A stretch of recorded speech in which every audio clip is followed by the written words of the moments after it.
के स्मैकडाउन के अंदर वाकई में भौकाल और तहलका मच चुका है। तो स्मैकडाउन की शुरुआत करते हैं एलए नाइट यूएस चैंपियनशिप के साथ। क्राउड अच्छी तरीके से उनको सपोर्ट कर रहा था। देन उसके बाद आते हैं जिमी ऊसो। वो बोलते कि मुझे चाइना चाहिए यूएस चैंपियनशिप के लिए। देन उसके बाद सोलो सिक्वा जेकब फाटू टामा टूंगा आते हैं। और देखने वाली बात ये थी कि सोलो सिक्वा के इंटर्स के ऊपर ये दोनों भी खिलाड़ी आ चुके। देन उसके बाद वो बोलते हैं कि जेकब फाटू को मौका मिलना चाहिए यूएस चैंपियनशिप के लिए। और यहाँ पर सोलो सिक्वा थोड़ी टांग खींचने की कोशिश करते हैं जिमी ऊसो की, लेकिन खुद जिमी ऊसो उनकी टांग खींचते हैं कि तू अब ट्राइबल चीफ नहीं है, तू हमारे ओरिजिनल ट्राइबल चीफ से हार चुका है, तू रोमन रेंज से हार चुका है। और देन उसके बाद ये आके एलन नाइट और जिमी ऊसो के ऊपर अटैक करने लग जाते हैं, उनको सेव करने आते हैं ब्रॉन स्ट्रोमन।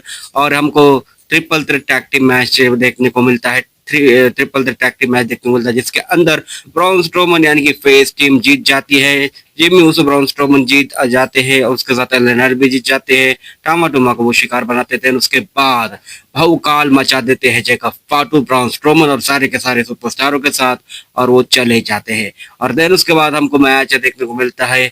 यहाँ पर हमको मैच नहीं बल्कि वॉर देखने को मिलती है स्टिफनी वर्सेस शार्लेट फ्लेयर के बीच। उससे पहले B5 के साथ उनका मैच होता है। उस मैच के अंदर तहलका और भौकाल मचा देती है शार्लेट फ्लेयर, उनको हरा देती है। उसके बाद यहाँ पर आ जाती है स्टिफनी, उनको ऊपर अटैक करने लग जाती है।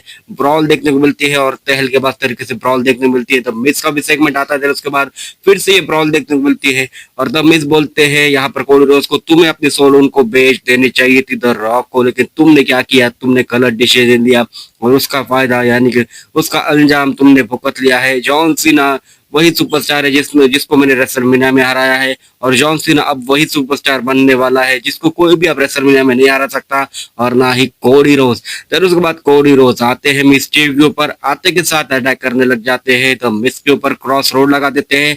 जॉन सीना को स्टेटमेंट देते हैं कि हम अगले स्मैकडाउन के अंदर नहीं बल्कि मंडे नाइट रॉ के अंदर मिलेंगे और मैं तुझे वहां पर तबाह कर दूंगा।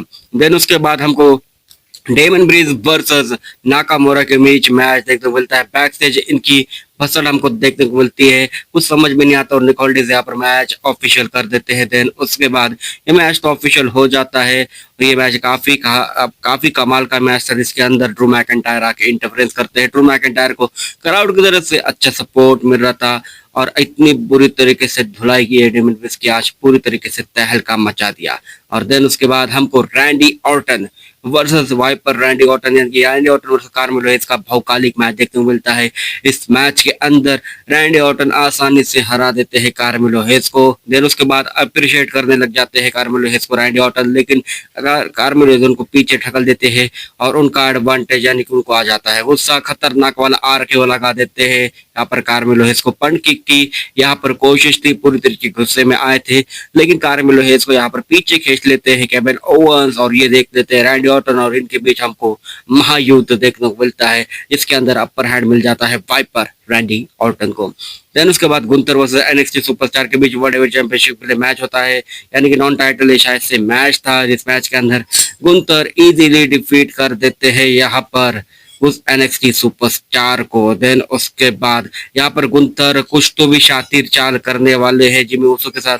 वो बोलते हैं कि तुझे तो मौका मिल चुका है, यानी कि तेरे भाई को मौका मिल चुका है, लेकिन तू उसकी मदद मत कर, तू मेरी मदद कर। और देन उसके बाद हमको वर्ल्ड टैग टीम चैंपियनशिप के लिए मौका मिलता हुआ दिखाई देता है स्ट्रीट प्रॉफिट वर्सेस DIY के बीच। ये मैच सही में बहुत ही कमाल का था, लेकिन स्टोरी लाइन इसमें कुछ भी नहीं थी और इस मैच के अंदर परफेक्ट तरीके से इज्जत के साथ आपके न्यू टैग टीम चैंपियंस बन चुके हैं स्ट्रीट प्रॉफिट। उन्होंने WWE टैग टीम चैंपियनशिप को हासिल कर लिया है DIY को हरा के, और ये स्मैकडाउन बहुत ही बकवास स्मैकडाउन थी। दोस्तों ये वीडियो बस ये तक थी। अगर आपको वीडियो पसंद है तो वीडियो को लाइक और चैनल को कर दीजिए सब्सक्राइब।